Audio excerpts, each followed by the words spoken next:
Romeo के नाम संत पौलुस का पत्र, पहला पाठ, अध्याय 8, पद संख्या 12 से 17 तक। इसलिए भाइयों, शरीर की वासनाओं का हम पर कोई अधिकार नहीं। हम उनके अधीन रहकर जीवन नहीं बिताएं। यदि आप शरीर की वासनाओं के अधीन रहकर जीवन बिताएंगे तो अवश्य मर जाएंगे। लेकिन यदि आप आत्मा की प्रेरणा से शरीर की वासनाओं का दमन करेंगे तो आपको जीवन प्राप्त होगा। जो लोग ईश्वर के आत्मा से संचालित हैं वे सब ईश्वर के पुत्र हैं। आप लोगों को दासों का मनोभाव मिला, जिससे प्रेरित होकर आप फिर डरने लगे। आप लोगों को गोद लिए पुत्रों का मनोभाव मिला, जिससे प्रेरित होकर हम पुकार कर कहते हैं, अब्बा, हे पिता। आत्मा स्वयं हमें आश्वासन देता है कि हम सचमुच ईश्वर की संतान हैं। यदि हम उसकी संतान हैं तो हम उसकी विरासत के भागी हैं। हम मसीह के साथ ईश्वर की विरासत के भागी हैं।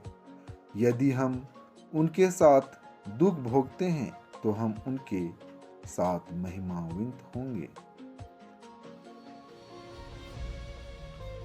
आज का पवित्र सुसमाचार संत लूकस से लिया गया है, अध्याय 13, पद संख्या 10 से 17 तक। और उन्होंने उस पर हाथ रख दिए। उसी क्षण वह सीधी हो गई और ईश्वर की स्तुति करती रही।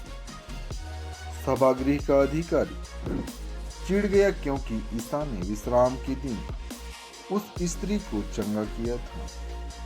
उसने लोगों से कहा, 6 दिन है जिसमें काम करना उचित है, इसलिए उन्हीं दिनों चंगा होने के लिए आओ, विश्राम के दिन नहीं। परंतु प्रभु ने उसे उत्तर दिया, ढोंगियों, क्या तुम में से हर एक विश्राम के दिन अपना बैल या गधा थान से खोलकर पानी पिलाने नहीं ले जाता? शैतान ने इस स्त्री इब्राहिम की इस बेटी को इन 18 वर्षों से बांध रखा था, तो क्या इसे विश्राम के दिन उस बंधन से छुड़ाना उचित नहीं था? ईसा ने इन शब्दों से उनके सब विरोधी लज्जित हो गए, लेकिन सारी जनता उनके चमत्कार देखकर आनंदित होती थी।